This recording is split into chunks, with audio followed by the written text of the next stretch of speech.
Mediterranean Institute or something similar. And, you know, I mean, Mark Nicholas looks like the one who's been anointed by Richie to take over the reins. And when they did a couple of interviews with him on the cricket show, he had the dark blue jacket on, and when they interviewed him during a rain delay, it was a dark blue jacket, and I thought to myself, this is Richie about to say, and we'll come back here, well, never. Hey, what do you think the likes of Bill perhaps might have thought of the decision? Well, Bill heard the news and said, "Go on, got him, yes!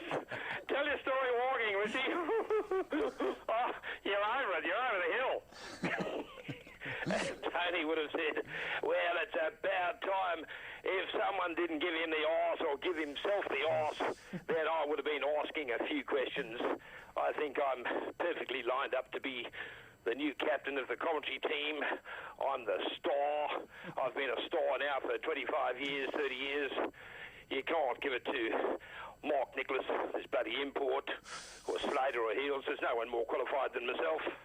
I'm sure that's what he would have said, don't you? Something along those lines, I dare say, Billy. What about Max Walker? We see him now doing advertisements for insurance for overage pensioners. For people with one foot in the grave. Yes, well...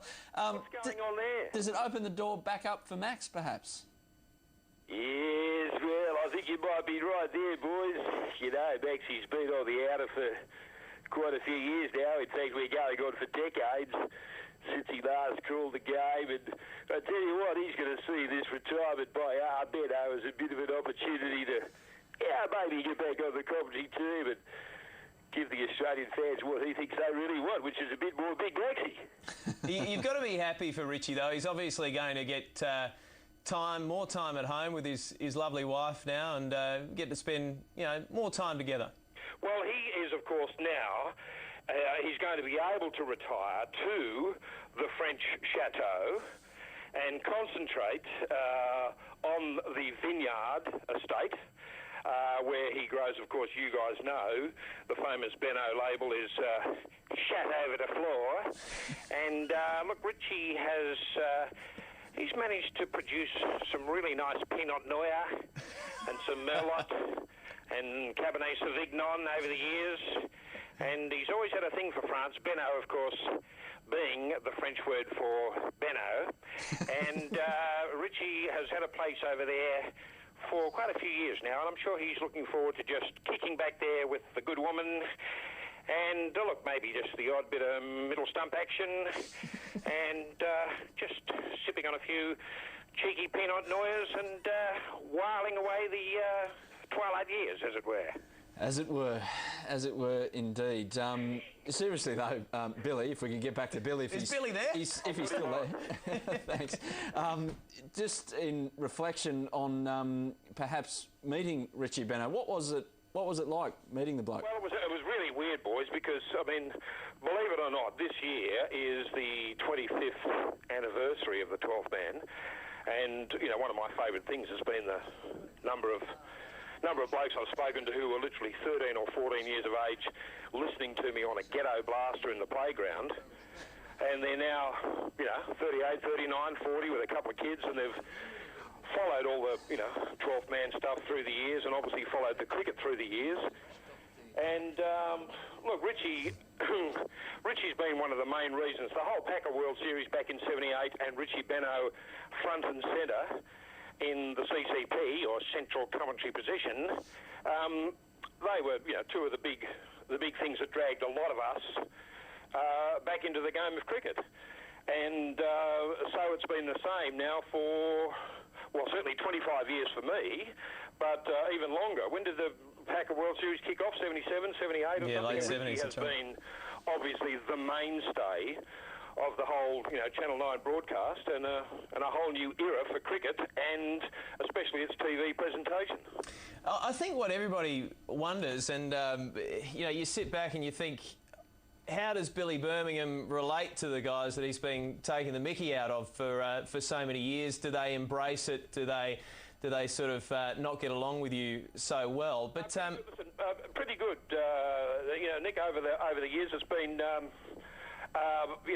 Tony Greig, I think, his attitude is, look, I really can't work out how I haven't made any royalties out of this bastard, but it has given me a bit of an extra profile and probably put an extra zero on my the oft in the speaking circuit.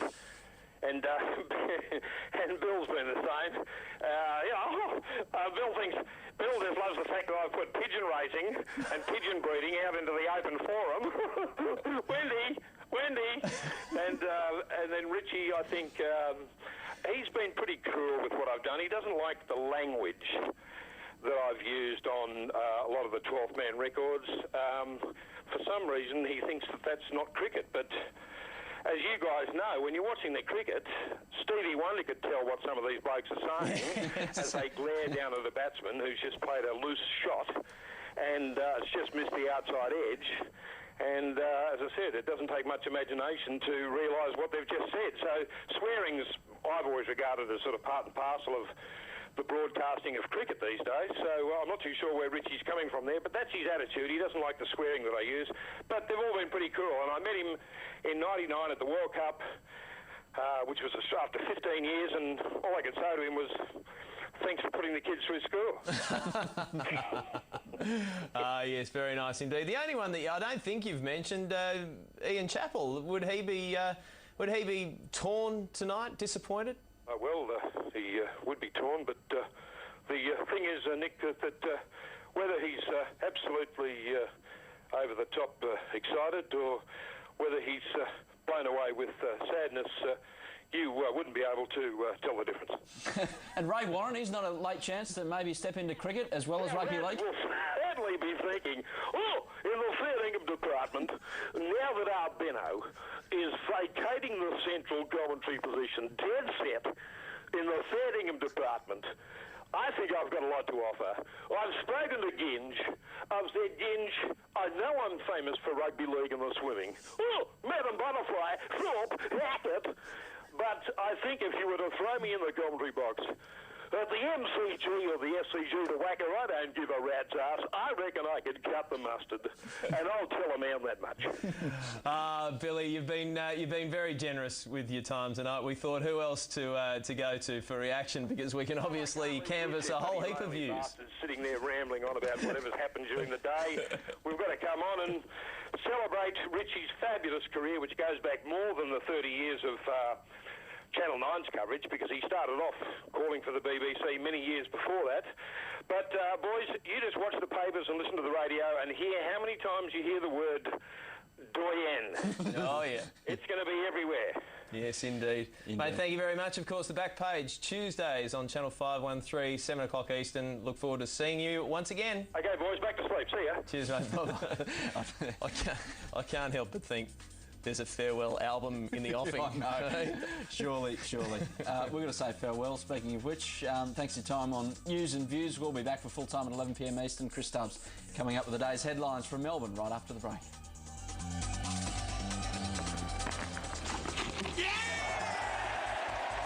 Not a shot that Devon Smith will want to remember.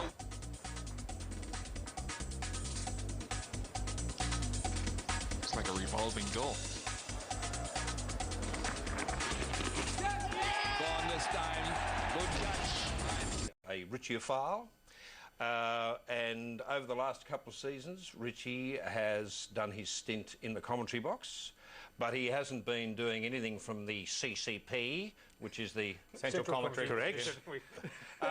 Billy, Mark Nicholas has been doing that for 2 years anyway. Yeah, Mark Nicholas has been doing it, so Mark is welcome to the Oval. Richie's done nothing more than his stint in the commentary box and a couple of rain delay interviews with Mark Nicholas, trawling back through his career. So I've seen the writing on the wall. I've figured that he's going to be giving it away soon. You're not a genius, see the writing on the wall. The bloke's 79 years of age. There had to come a time. But he's the one who brought... I didn't realise, he's the one, every summer, every one of our winters, he goes over and does English cricket. He hasn't seen a winter in about 70 years. That's where he got Mark Nicholas from the work he's done over there and said he needs to come over here to Channel 9 to replace me. He's the only man. Well, listen, I've only read that too over the last week. I don't know where Mark Nicholas came from. He's played first-class cricket for Hampshire, but didn't play any